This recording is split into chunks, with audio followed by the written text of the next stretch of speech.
Hello guys and welcome to a new video on this channel. Today we're gonna talk about a book that has been banned and the writer got expelled from her own country for writing it. Her name is or was, she passed away. Her name was Nawal El Saadawi. She's an Egyptian writer and activist for women's rights back in Egypt in the Middle East, and she wrote many books, but the one I read specifically was Woman and Sex, or Mar'a and Jins by Nawal El Saadawi. The book goes straight into many topics about the issues we have in the Middle East. Before you go and throw hands at me, I am 100% Middle Eastern. So, don't go at me. I know I have colored eyes. I don't look that typical Arab, but I am Arab. Like, I read this book in Arabic, so I'm here to fully by my liberal translation. I cannot translate word for word, but I can convey the main idea of it. And there's a lot of disclaimers in this book. First of all, he cannot be 18 and under. He cannot be a minor watching this. So and the second thing is that it was written in a time where that it's not like we have today, where every information is, click on a button, wherever you go, you see everything and you hear everything. It was written in the 70s, I think. After double checking the information, the book was written or published 1972, which was around, I don't know math. So a long time ago, at least, I think 50 years ago or so. So correct me if I'm wrong, but the book as itself, it was way ahead of its time. And to the point where the writer, Nawal El Saadawi, got expelled from Egypt. And, people sent her death threats and all of that just because what she said is actually true. In the most stretched out lengths, it is true.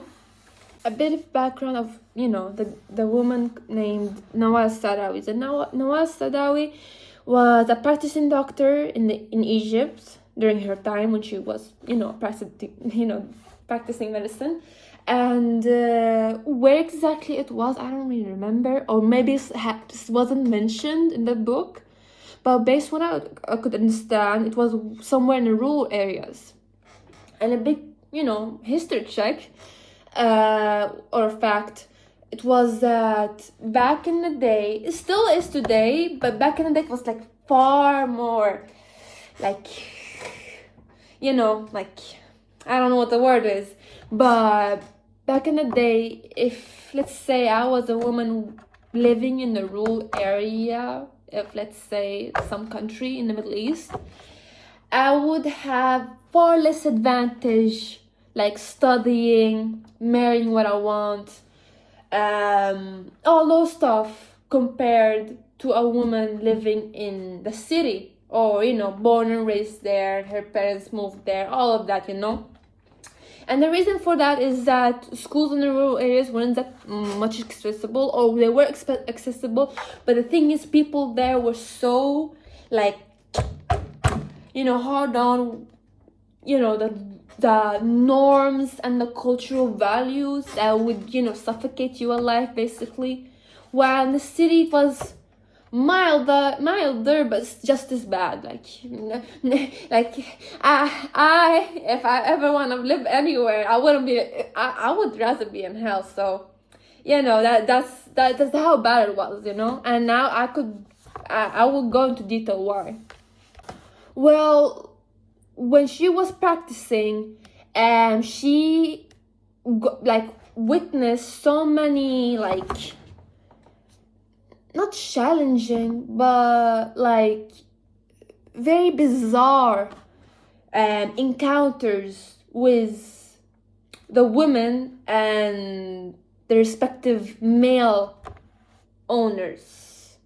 So the owner is like a brother, a father, or a husband, or a son even. It could be, Well, basically based on the Sharia or like Islam in general.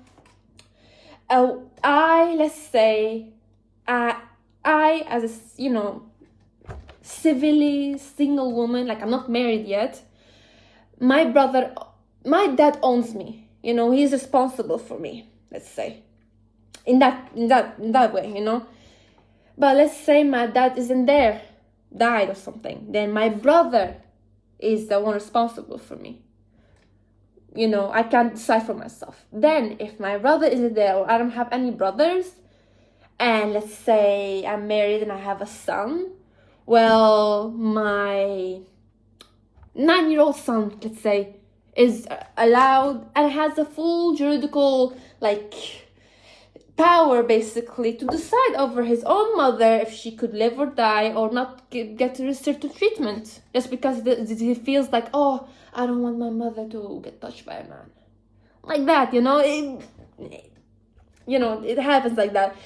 Don't shoot the messenger. I'm just telling it how it was and how it is now. Stay tuned and I will tell you. Well, one of many situations Nawal El Saadawi went through was, I have it all in here, so I remember. One of them where a girl she was like 15 years old, and she never had her menses, she never had her period. So, and she had really large below the stomach, and her father came with the daughter to Nawal El Saadawi, telling her, my daughter never goes out, my daughter never goes to school. Not go to school, but she never goes out. She never she always at home basically. That's what he said. So how could my daughter be ruining my reputation like that? Is she pregnant? And Nawal El Saadawi just looked at this little girl that is not a day older than 15, and she saw her stomach being that large, and she asked her, what other symptoms do you have? And the list of symptoms debunk her pregnancy. She's not a Virgin Mary, So, she does the sonar thing, what pregnant people have, to see what's the inside. Not only pregnant people have it, and other people who have something inside have it. And they found out that she had her menses, but the cervix, or the opening of is not open. There is not a hole for the blood to come out normally for her to survive basically. So if she keeps months after months bleeding every month, having period, and she can't have that procedure where just poke the hole up in there, she would die. And Nawal Saadawi explained that to the father, and so she told him, your daughter had her menses, she needs to have this procedure or else she would die.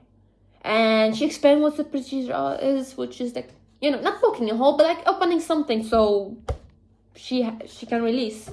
And the father just flat out said, no, I cannot have my daughter shame me like that. I don't want her to lose her virginity to a medicinal tool. And Nawal Saadawi was shocked, you would rather have your daughter die than letting her live and having a life-saving, medical procedure. What? And many other situations that have one way or another is linked to the honor mentality or the honor, I don't know if I can say such words in TikTok, so I'm really sorry. But basically, where a man in your lineage, brother, son, father, or uncle even, would deem me or another woman in that circle as, oh, she, dishonored our family, she must, and many women came to Nawal, saying her, oh, I made a mistake, can you fix my hymen for me, and Nawal was like, what? It's just a small tissue, and 1/4 of all women in the world have it. The 3/4 of the women don't have it in the first place. The only reason why women bleed during is because the man can't do it. The man can't, just doing it too rough. I don't know what kind of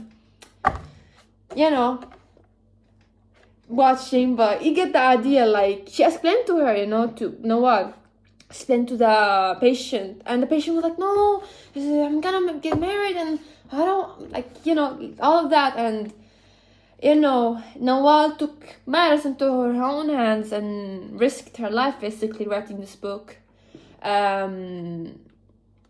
Sadly, I could go all day talking about the East situations happen, but you could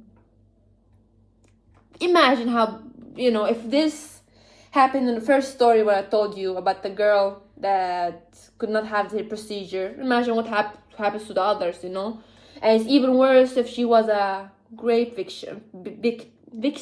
victim or got assaulted in any way, like the woman, basically in the Middle East back then and kind of now. Woman's value gets lower and lower after each marriage, after each child, after each year she goes and progresses in her life, because in their mentality it's just that, your job is to have kids. And you maybe wonder, okay, why do we have such stories in the book? How is that relevant to this? And my answer is that after Nawal El Saadawi have written all this stuff, all these stories, she goes into saying that women's body are controlled by the family, the religion, and by the state, and by patriarchy altogether, where men and the state have more say on a woman's autonomy and body than a woman herself, with her own body that she owns, has. And sadly, that was the case then, and that is the part is the case now. Not as bad as anymore, but still present. And there's a lot of questionable stuff, with such control into a specific gender of the half of the population of all of humanity, which is the question of, okay, if I really need that procedure, I really need abortion, or I really need, anti-baby pills, or whatever they called, or this hysterectomy, for example, or I need to have like a masterectomy, I think it's called, where you chop the titty off if there's cancer, for example, in the breast. Well, in most cases back then, it wasn't encouraged. It wasn't like, heck, if I wanna castrate myself, I don't wanna have kids. I just, let's say that, okay, ever since I became an adult, I've thought about not having kids ever. Well, if I go to the doctor and tell them, yep, I don't want it, just step it off, they will still say, oh, you'll change your mind later, it's reversible. All of that, when there's no need to question, or there's no need to have such control over someone else who is able-minded and can think,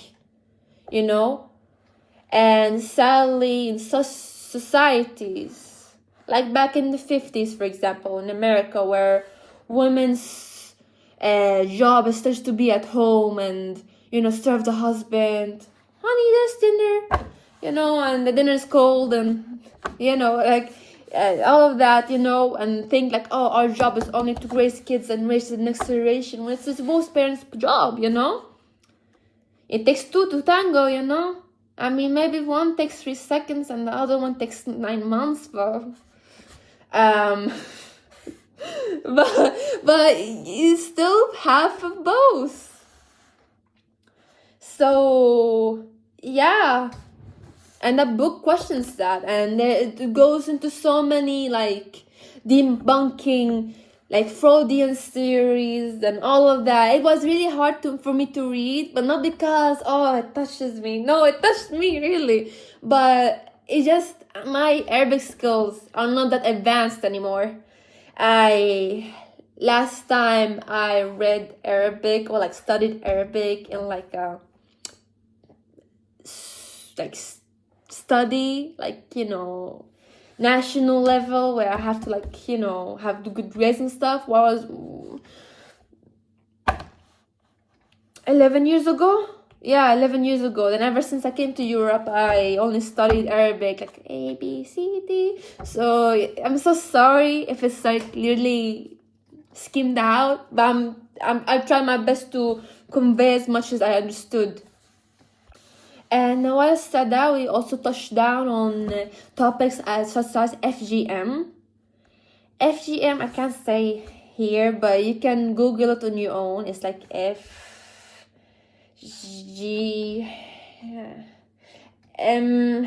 I don't know. Yeah, M.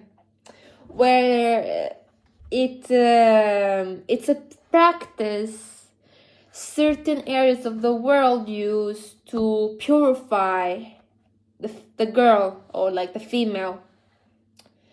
And many people think that it's just the same as, let's say, circumcision, but FGM is a more brutal.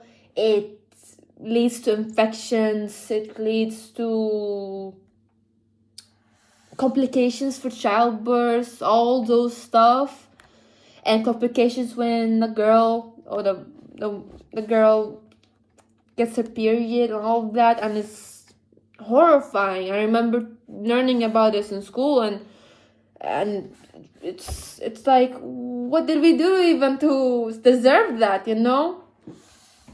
And all of that, FGM, honor, like mentality, what the woman should not do, staying home, all of that is all of it is patriarchal and like taboo and like societal taboos, basically all mixed in one pot and dumped religion onto it, and to benefit certain men, because men benefit from having the upper hand, no woman, oftentimes. Of course, like in other countries, equality there is present and all of that, but if you go back in time, like most of our grandmothers did not choose to get married to our grandfathers out of, love or free will. Most of the time, they had nothing to do, or they didn't have the opportunity to do anything else, so they said, okay, let me get married, like that. That's how oftentimes it gets, but it's so normalized back then, and they don't talk about it now. And now we see trends like, women refusing to get married, refusing to get into a relationship, and that's not just natural of, us having your own voice and own choice. There is another topic that the book goes into deep, like, I don't know, it's a long chapter, but I can't say anything about it here because it's a really sensitive topic, and not most of people watching here would like to hear that, or like, I recommend reading it or finding a translation. I hope I can find a translation before I uploaded it. Otherwise, I can find a translation and edit it in the description. But it's just, that topic that she goes into, which is really graphic, but it's very not safe for work, if you could say. So, and it's gonna take a long time for me to explain everything and all of that, due to how diverse and deep she goes into that topic, which is, the book itself is a feminist classic, So I'm not a performer. I'm not like that, but just so. And the book delves into the religion aspect of marriage, Like, sure, in the Middle East it is a contract. But in Nawal El Saadawi's perspective, it felt like more like a transaction, Let's say person A, person B. A is the woman, and B is like the man, and the man is like, oh, I have land and money and all of that. Here, have this sum of money, and even though I'm like 50 years old and you're like 20 or 18, I will, marry me. You're gonna have a good life.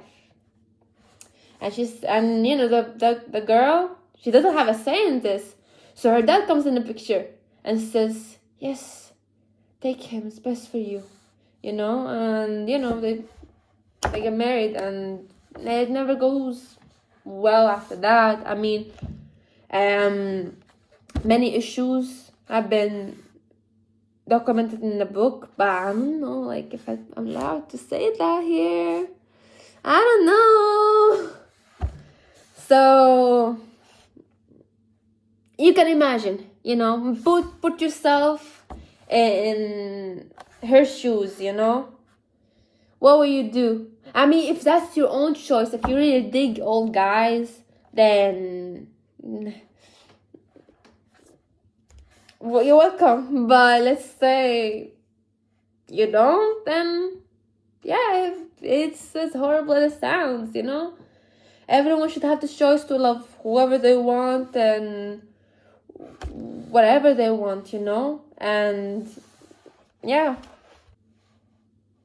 And of course, I can't, end this all without saying some criticism about the book. I'm not saying that I disagree with all of it, but one thing Nawal El Saadawi kind of missed is that how deep ingrained religion and culture is, and basically it's just that when they are like this, it's really hard to separate it and see which one is who, and sometimes we point at the wrong finger, we point at the wrong side of things, when you have to deconstruct it really, really, boil it down to the point where you can see the differences, and then you talk out of your own reasoning and your own mental thinking as a reader. The author has their own opinion, and I totally respect that, but you as a reader, you have to think about it and see from your own perspective, because I lived both worlds, I lived in the Middle East, I lived in Europe, I've seen both sides of it, and I can agree with majority of what she says. But the fact that, let's say, Abrahamic religions are misogynistic at core, I don't think so. But the people in power who interpret the scriptures oftentimes are men, and oftentimes the men would want to interpret something that bases on their favor, that bases on, what they think is good for them, like, if there is like if equality wasn't that much of a threat to those people, they wouldn't leak their thinking into what we believe in today. But sadly, like, what we have today and what we have then and all, like, throughout history, what women had to do, like, if I lived in where the witches hunts, the witch hunts were going on, and they saw me, I taken, I studied, a competitive program, and I have like more mess than ever in my brain. They will call me a witch and burn me at the stake, So, all because I can count more than 3 and probably solve like a calculus equation. So, a crazy world we live in. Yes, I agree. But that doesn't mean that we should deny or like dismiss it just because it isn't as bad as it today, because there's still pieces of it left. Another argument that Nawal El Saadawi presents is that the female race, the woman race, XX, chromosome is superior than the male race, the XY chromosome, man and woman. And it made me like, what? How could that be? Because I'm not that athletic. I lost all my gainsless since last summer. So if you tell me to carry, like, I can barely like lift more than like 8 grams on each arm. So like, what does she mean? And she went in depth, and she talked about that around 98 of like, acts or crimes of violence are committed by men, approximately, based on her timeline. And if you look at it today, it's kind of the same compared to men and women. And that only like a small fraction, 1 or 2% of women commit acts of violence. And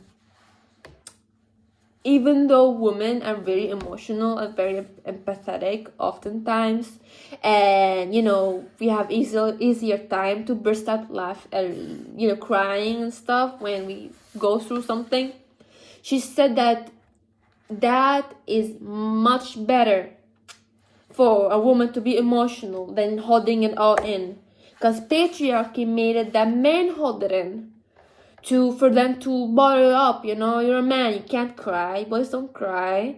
And like any bottle, you stuff it in. At one point you gotta explode. And sorry, the lamp. And you gotta, you're sane and don't do anything, you just cry in your room, or like, I don't know, rage quit at Fortnite, or commit something because of the mental like press on the brain, where just so many ideas come, and like so many like types of hatred collide to each other, where you cannot handle it anymore, and just just do it. I mean, this is a very simplified, remind you, this is very simplified way of like explaining this, but this is how I understood it, and I hope you also understand what I mean by saying this, because of course it's like committing a crime isn't easy as just, oh, I feel sad. No, it's a lot more complex and has a lot of stuff that goes in the background. But physical releases, tears, exercise, all of that they release the tension in the body, which makes oftentimes women more resilient to such situations in life. Plus, we bear life, a fetus in my stomach, for 9 months, or like 34, 32 weeks. Or 39 weeks, I think, the pregnancy level. I don't know. I don't know. But basically, a fetus in my stomach or my uterus taking nutrition makes my teeth rot, changes my body, and fundamentally change my brain, and might as well never go back as the way it was. And we give life to this, we burst it out, we take care of it, we nurse it, we feed it, we have sleepless night for it to be safe.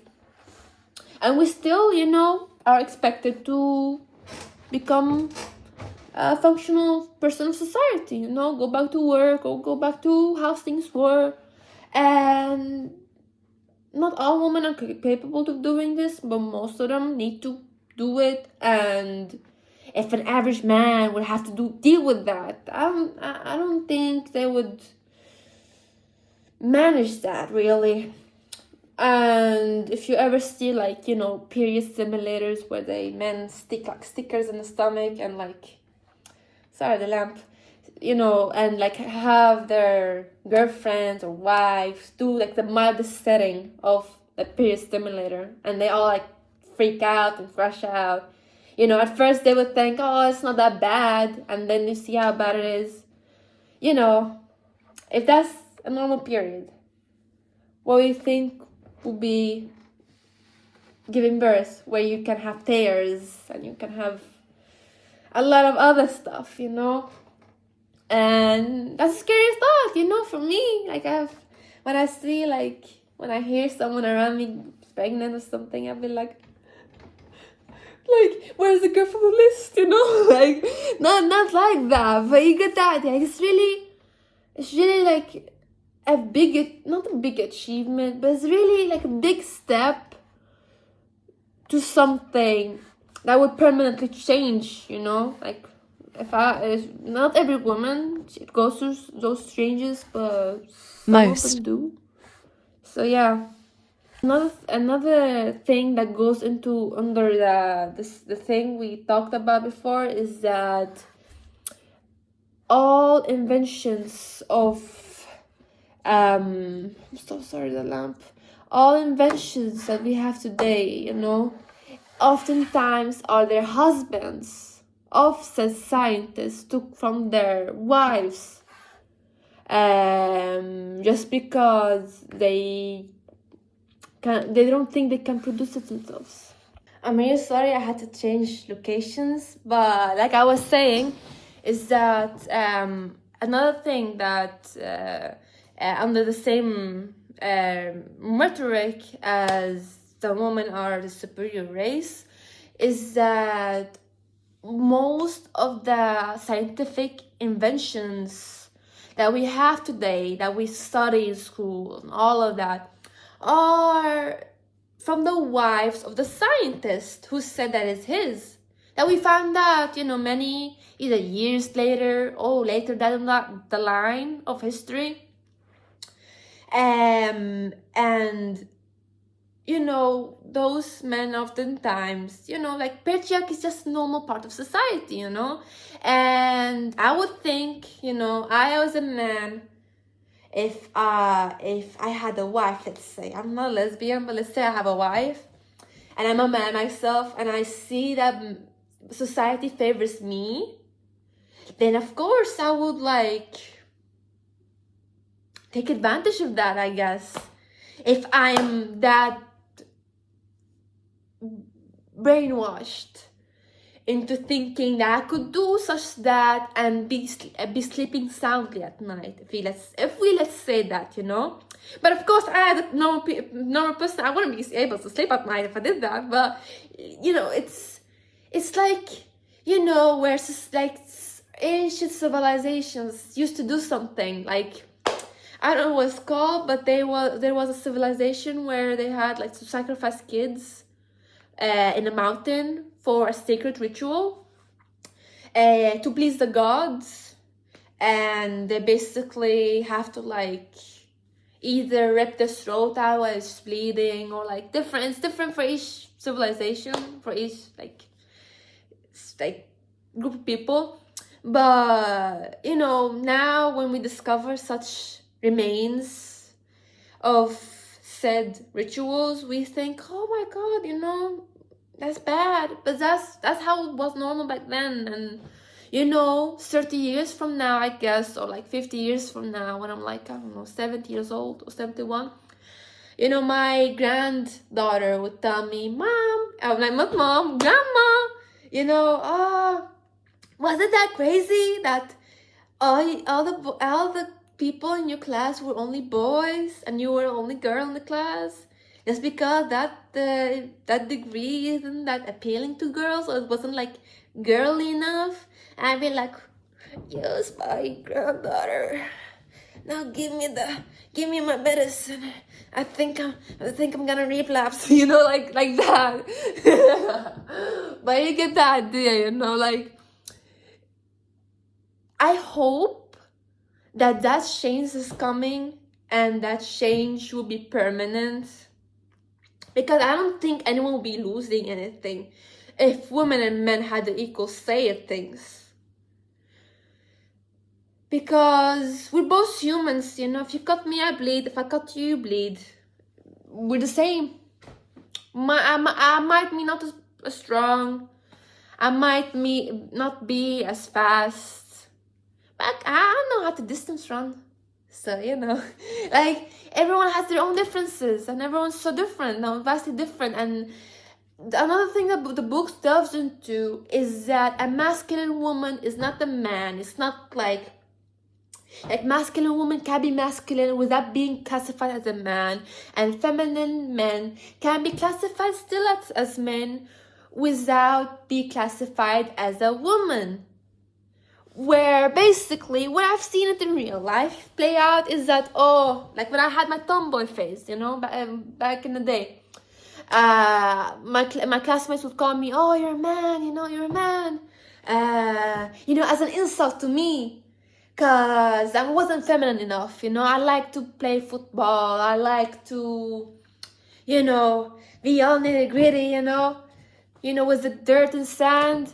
And they all thought, oh, yeah, you're mad, you know?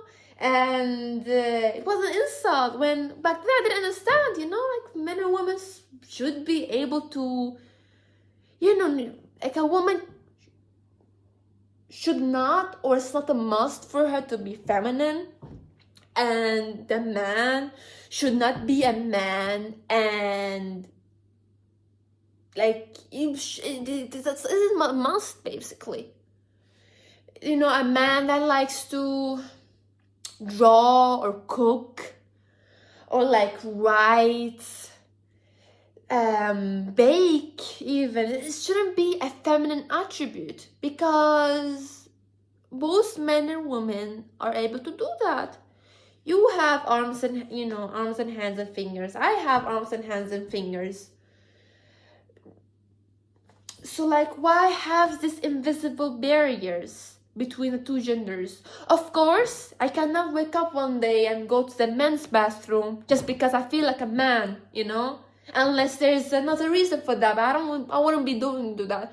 But you understand what I mean? Like, I hope that my message conveys in a peaceful way, and like a good way. If you understand, like, you can comment down below if you understand what I'm saying. But I'm trying my best to express and like dissect each part of the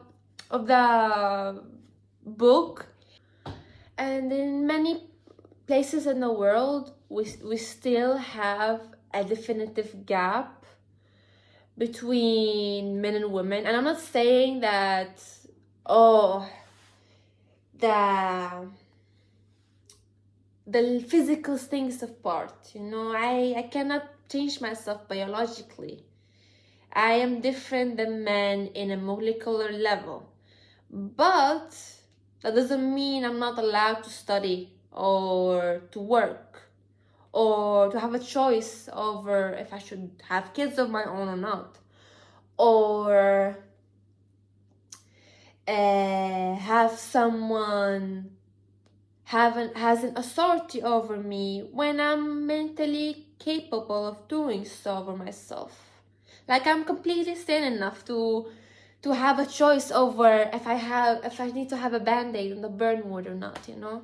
Like, no one else has to say that over me unless there is a critical and juridical reasoning for it, which only a doctor could say, you know? Not my brother, not my father, not my son, or any male counterpart.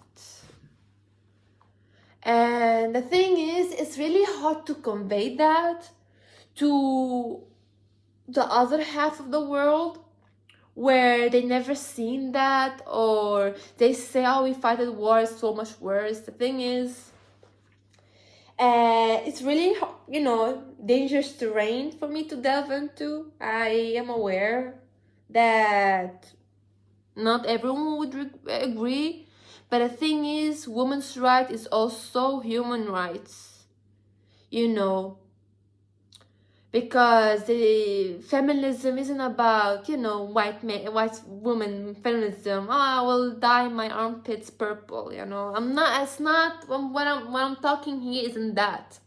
What I'm talking here is for the right to have health care, autonomy over, you know, the own life and body, and many other stuff that men have had for as long as they can remember.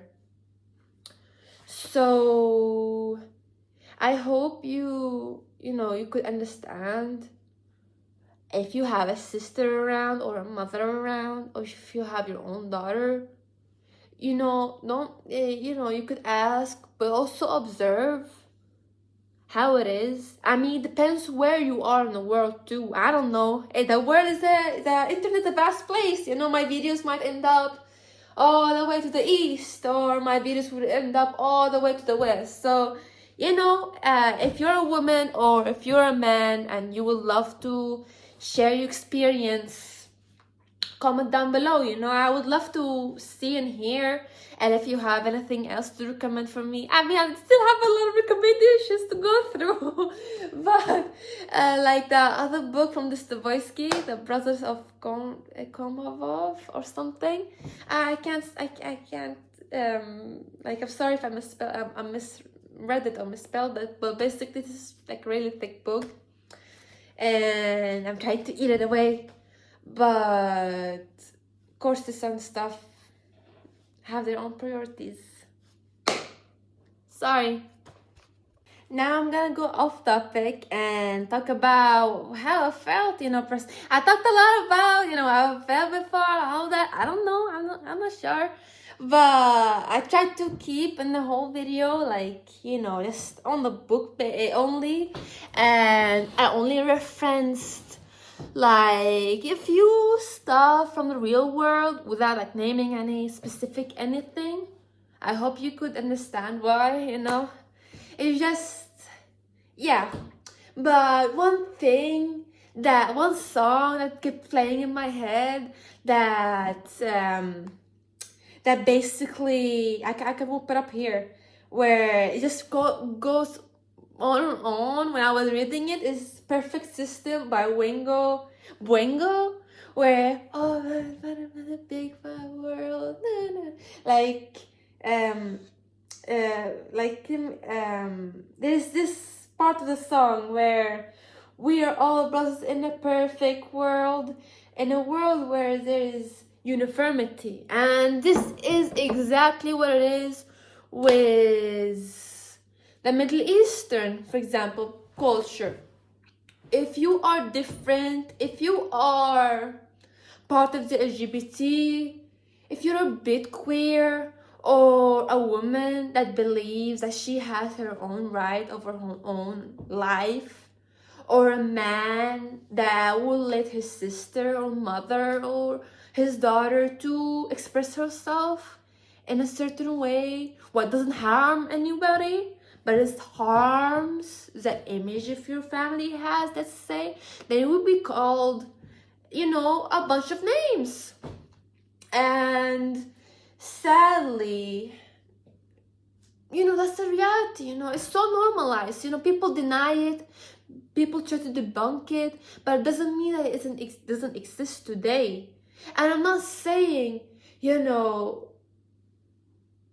there's nothing is going to change. There's a lot is going to change. I am sure of it. You know, we won't keep being like this. Just like, you know, the USA have changed from the 1950s to, you know, the 2000s, for example. The other parts of the world could change too.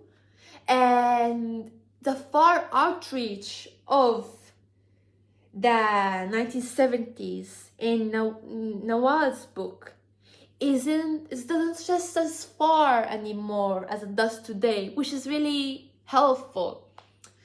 But trends may change and events might change that, sadly. So my message is, you know, to, you know, be yourself, you know, be who you are.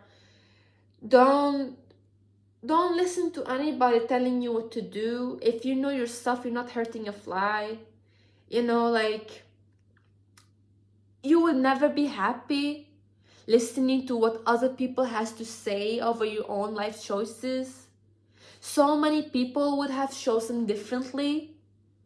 You know, many people have told me personally, oh, I wouldn't have chosen this degree, or I would have chosen something else, or oh, my friends goes there, I want to go there. You know, no one is truly gonna be happy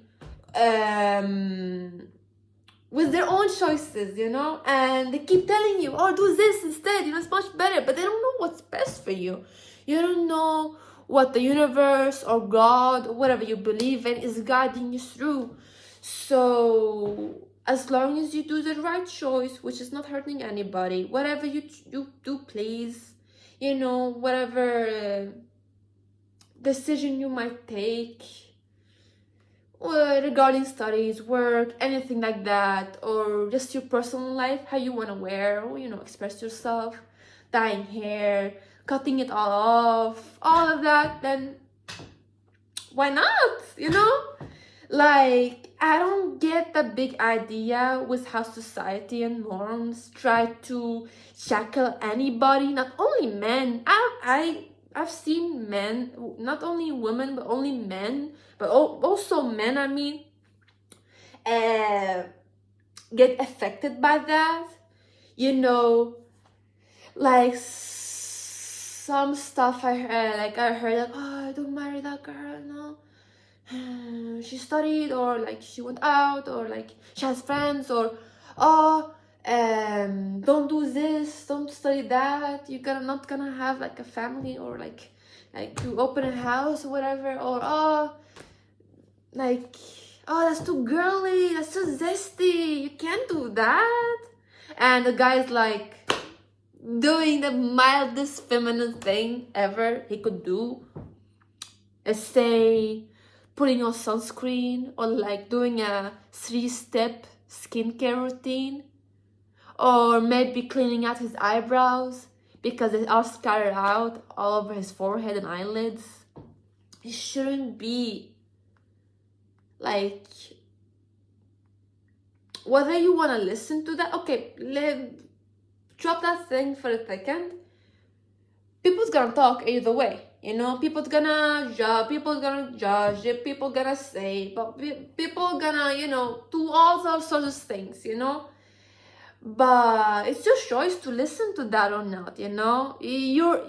Depends on where you are in the world. But if you are somewhere where you are safe regarding to not listen to that, then who's holding you back, you know? Of course, not all of us here in this world has that privilege to do what they want to be, fearing of judgment, fearing of what people might talk about behind the back. and etc, etc, even though it's nothing fundamentally wrong about it, nothing immoral about it, but take hold of the blessings you have today. You know, whether you are man or woman, young or old, you know, don't ever give up with the vision of life you want to live in. And I'm sorry this turned into like a motivational typing, but that was I thought about the whole time I was reading the book, you know, Woman and Sex.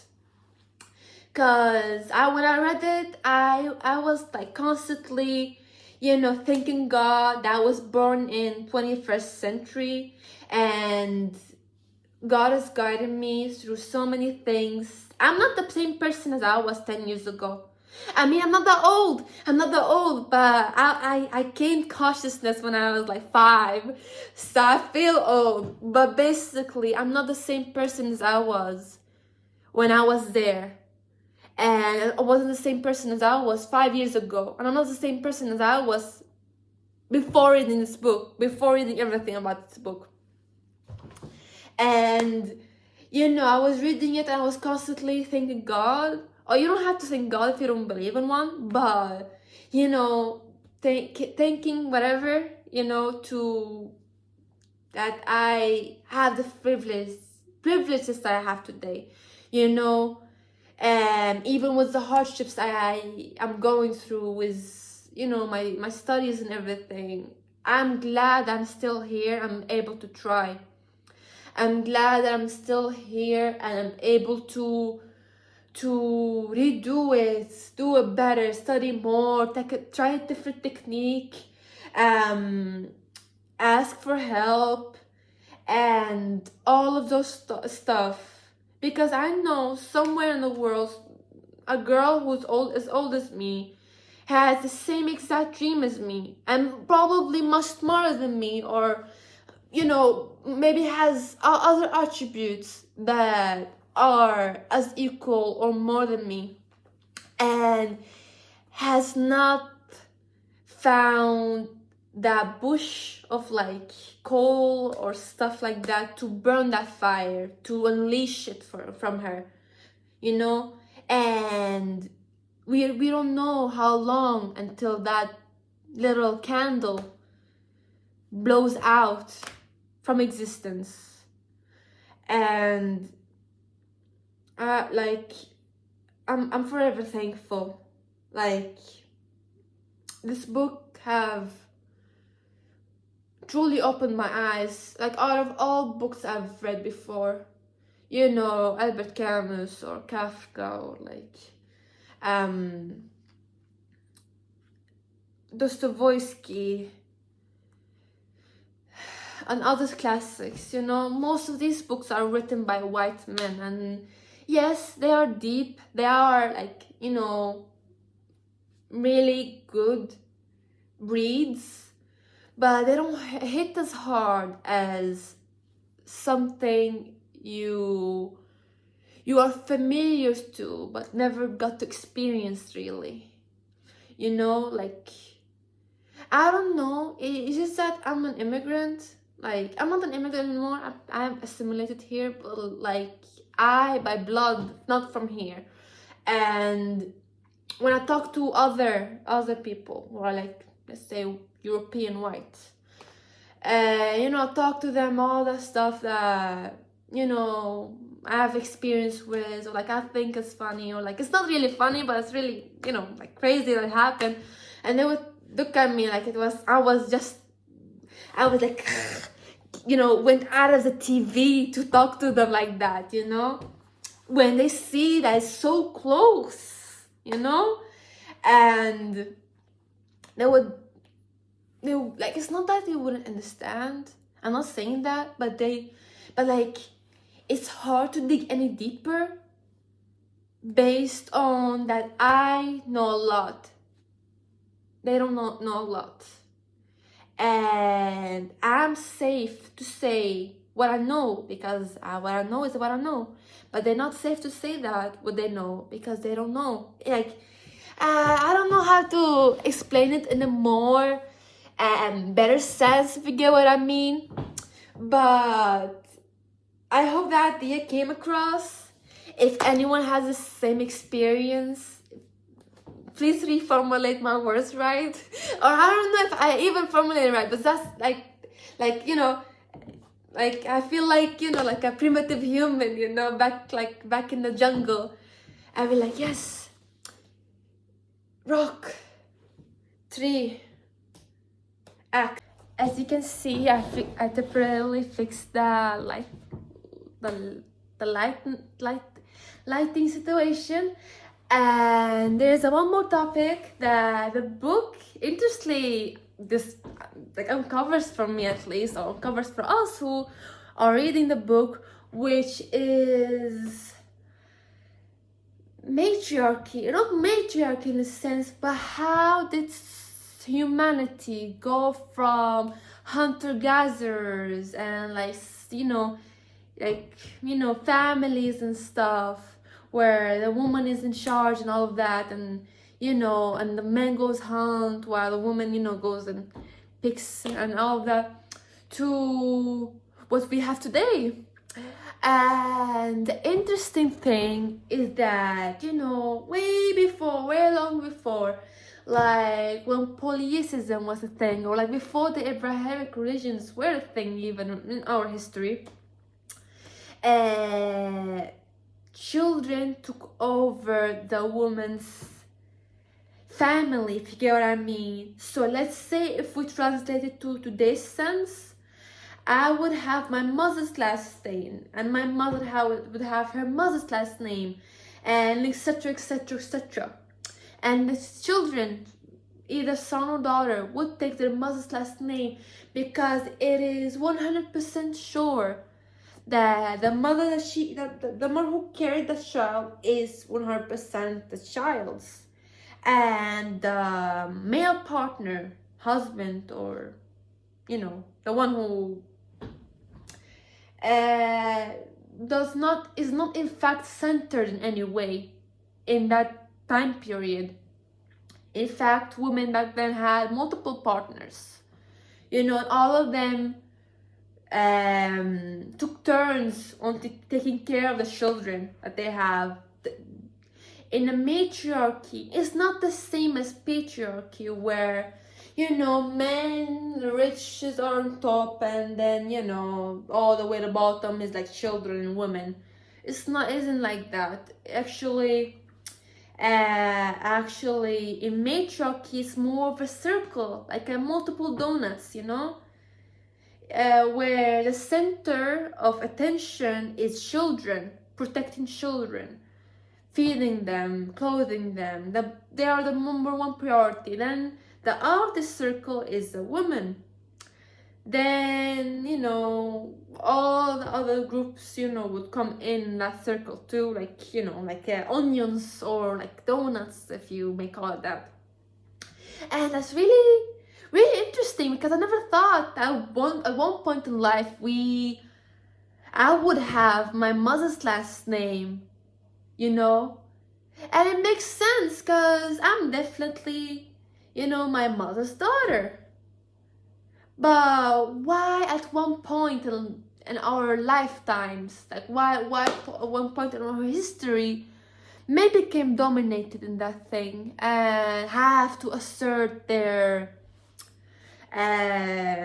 dominance in some way, where he has to have a family, where he has to be at the top. He would be like the god of the family, if some cultures say it, which is really weird, because at some point in our history we did not know exactly. Let's say man and husband, wife and husband, before DNA testing was a thing, or like what we have today for making sure the baby is the father, like is he the father or not. Back then we did not have such thing, And the most we could go after is, facial expressions. But the wife would might say, "Oh, he looks like after my late uncle. I was like that from 20 years ago. Like, oh, it's just like that. Like, get what I mean? So, like, why would it be like? Why would it be why would the family be male-centered after the father, or like the male itself? Why would sons have the honor to pass down the family name, for example, when both the son and the daughter belong to the same family, but the woman, or the girl, or the wife cannot pass it down, but the son does? And how the son can know that, let's say back then, that, that's my son or my daughter? And like, how is it any better, if you get what I mean? Like, and one of the many reasons why, instead of mothers passing their last name down, it became fathers, is because of monarchies. When monarchies and kings and like queens and all of those high titles became a thing in Europe and other places, for example, they had to make sure in a way that the lineage would be strictly in there, if you get what I mean. And the way to do it is to deny that the woman also has her half, and think, oh, a man does that act, and he's like, you get what I mean. And basically, yeah, it makes sense, in their eyes, in their brains. But yeah, the men would do it, because we know how exactly we show that this kid is mine, and make maybe some weird ritual. I don't know if microbiology was a thing in the Middle Ages, but that what I understood, that how it played, basically. And where we compare today, sometimes, like in Iceland, I heard, I don't know, I just passed by Iceland for transit, but I've seen like, last name Dotter, or last name Son, or something. And I was like, what? It sounds a lot like daughter and son, like really cool, And apparently there's a thing there, in Iceland, that instead of like, having a son, you can have a daughter, and it's really cool. Like, and I hope, as time goes on and I'm still alive, hopefully, I will see more women like Nawal El Saadawi, who are from the same background as me, and other backgrounds as well, other than Western perspective, talk about these issues too, and bring out to light the stuff that we rarely or never heard about, or like seems so bizarre, or like stuff that we would easily deny unless someone else spoke it to existence. Because nothing is real. Like nothing here is real unless we speak it to existence, and truth is relative. What I deem and say as my truth might be different to someone else. So before we bash anyone, before we go into arguments, pointless arguments about, no, it's not like that, no, it is like that. We must understand that every experience is different than the other human, and that I hope that this woman will someday come to the surface and speak about it. And of course, I won't deny there will be backlash, there will be a bunch of things. They're just as bad as Nawal Saadawi has it, but I hope that they will still successfully bring it out to life and educate me and everyone else about such stuff, because the only thing we can do to move forward in life, to move forward in history, and to move forward with civilizations is to know what is setting us back. Because what's setting us back is not woman's choice of her bodily autonomy, is that we're restricting it, you know? Imagine if the roles were reversed. I don't know, like, it's like, I hope I conveyed the right idea to you all, and I hope this video was really good. Like, I hope you are, you know, satisfied with the video, and I hope I spoke everything that I have in mind. There is a whole chapter that I couldn't touch in, but just that, like I told you before, this will be taken down basically. So yeah, I hope that you are all, you know, like, happy with this video. I will edit it, don't worry, and I hope that just someday we can advance into somewhere where we are free to be. Thank you all for listening. And if you reached at this end of the video, I would like to thank you for watching through it all. I'm really sorry if the topic seemed heavy or like challenges your beliefs. The book really challenged mine, and the only way we grow as humans and as individuals is to challenge our own thinking. So if you don't have anything nice to say, just don't comment. You know, I have other books to read too, so, you know, wait around and see what other thing I would read. I still have a stack that I need to read, but I barely have time for anything really. I don't know. I've been like grinding in school and stuff, and it is hard.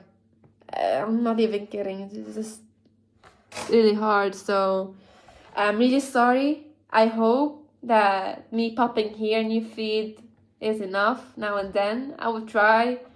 Hopefully, when I finish my finals, I finished my not finals, but I have upcoming ones, and hopefully, if I pass everything, I would be more active in the summer. But at the same time, I don't know what summer holds for me. So, fingers crossed.